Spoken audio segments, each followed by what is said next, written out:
এখানে আমাদের দেখো এক্স মাইনাস ওয়াই এর মান দেওয়া আছে 5। তাহলে এখানে আমরা এক্স মাইনাস ওয়াই এর পরিবর্তে 5 বসালাম, এর স্কোয়ার ছিল দিলাম, plus 4xy, 4 into x Y এর মান আমাদের কত দেওয়া আছে না 84। তাহলে এখানে আমরা 84 বসাবো। বা গাইডেন্স সাপোর্ট ম্যাথ এডুকেশন ক্লাসে সবাইকে স্বাগত জানিয়ে শুরু করছি আজকের অঙ্কের ক্লাস। আজকের ক্লাসে থাকছে নবম শ্রেণীর কোষে দেখি 15.1-এর পরিসীমা ও ক্ষেত্রফলের 11 দাগের অঙ্ক।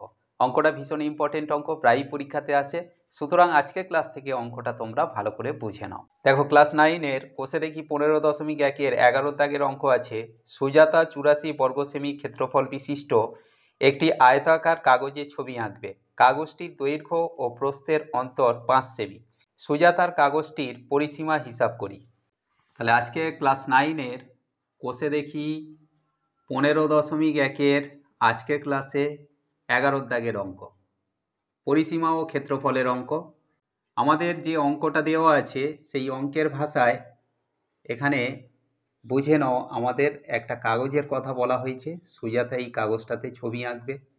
এই কাগজের দৈর্ঘ্য বা প্রস্থের কথা আমাদের উল্লেখ করা নেই, শুধু দেওয়া আছে ক্ষেত্রফল মানে এই ভেতরের জায়গাটা 84 বর্গ সেমি, আর দেওয়া আছে দৈর্ঘ্য আর প্রস্থের অন্তর, অন্তর মানে বিয়োগফল, সেটা কত না 5 সেমি।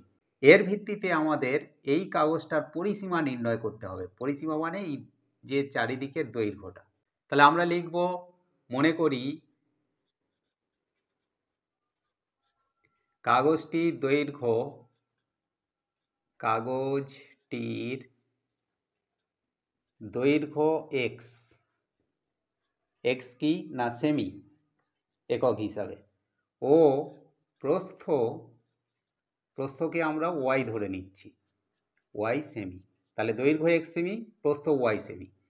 তাহলে এখান থেকে আমরা লিখতে পারি যে কাগজটির ক্ষেত্রফল কত না, ক্ষেত্রফলের সূত্র হলো দৈর্ঘ্য ইন্টু প্রস্থ। দৈর্ঘ্য কত এক্স ইন্টু প্রস্থ ওয়াই, তার মানে দৈর্ঘ্য প্রস্থ আমরা কত পাচ্ছি না এক্স ওয়াই বর্গ সেমি, এইটা আমরা এখান থেকে পাচ্ছি। আর পরিসীমা সূত্র কি না, পরিসীমা সমান 2 ইন্টু দৈর্ঘ্য প্লাস প্রস্থ, দৈর্ঘ্য এক্স প্লাস প্রস্থ ওয়াই, এত কি না সেমি। এবার আমরা লিখব যে শর্তানুযায়ী আমাদের কন্ডিশন দেওয়া আছে যে ক্ষেত্রফল কত না 84 বর্গ সেমি।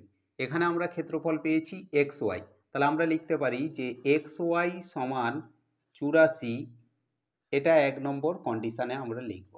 আর কি লিখব না, দৈর্ঘ্য প্রস্থের অন্তর 5 সেমি, দৈর্ঘ্য কত এক্স মাইনাস প্রস্থ কত ওয়াই, অন্তর মানে বিয়োগফল, সমান কত না 5 সেমি। এইটা আমাদের 2 নম্বর কন্ডিশন। তাহলে এখান থেকে আমরা লিখতে পারি যে এক্স প্লাস ওয়াই এর হোল স্কোয়ার সমান, মানে এ প্লাস বি হোল স্কোয়ারের সূত্র কি, এ মাইনাস বি, এ বলতে এক্স মাইনাস বি বলতে ওয়াই, এর whole square plus 4ab, 4 into A বলতে এক্স বি বলতে ওয়াই, বা এক্স প্লাস ওয়াই এর হোল স্কোয়ার সমান, এখানে আমাদের দেখো এক্স মাইনাস ওয়াই এর মান দেওয়া আছে 5। তাহলে এখানে আমরা এক্স মাইনাস ওয়াই এর পরিবর্তে 5 বসালাম, এর স্কোয়ার ছিল দিলাম, plus 4xy, 4 into x Y এর মান আমাদের কত দেওয়া আছে না 84, তাহলে এখানে আমরা 84 বসাবো, বা এক্স প্লাস ওয়াই এর হোল স্কোয়ার সমান, এখানে 5 5 25 প্লাস 84 সঙ্গে 4 গুণ করলে 4 4 16 6, হাতে রইল 1, 4 8 32, 1 33, 336, বা এক্স প্লাস ওয়াই এর হোল স্কোয়ার সমান, এই দুটো যোগ করলে আমরা পাবো 361, বা এক্স প্লাস ওয়াই এর হোল স্কোয়ার সমান 361 যদি আমরা বর্গ করি তাহলে 19-এর বর্গ হয়। উভয় পক্ষে স্কোয়ার তুলে দিলে তাহলে এক্স প্লাস ওয়াই এর মান হবে 19। এখন এখানে এক্স প্লাস ওয়াই এর মান যদি 19 হয়, তাহলে আমাদের পরিসীমা কত না 2 ইন্টু এক্স প্লাস ওয়াই। তাহলে আমরা লিখব 2 ইন্টু এক্স প্লাস ওয়াই সমান 2 ইন্টু এক্স প্লাস ওয়াই এর মান কত পেয়েছি 19, তাহলে 19-এর সঙ্গে 2 গুণ করলে 38 সেমি। এই 38 সেমিটা কি না পরিসীমা, মানে এই কাগজটার পরিসীমা। আশা করি আজকের ক্লাস থেকে ক্ষেত্রফল ও পরিসীমার এই ইম্পর্টেন্ট অঙ্কটা তোমরা ক্লিয়ারলি বুঝতে পারলে। এমন সব অঙ্কের ভিডিও পাওয়ার জন্য অবশ্যই গাইড অ্যান্ড সাপোর্ট চ্যানেলটিকে সাবস্ক্রাইব করে সঙ্গে থেকো। দেখা হচ্ছে পরবর্তী ক্লাসে।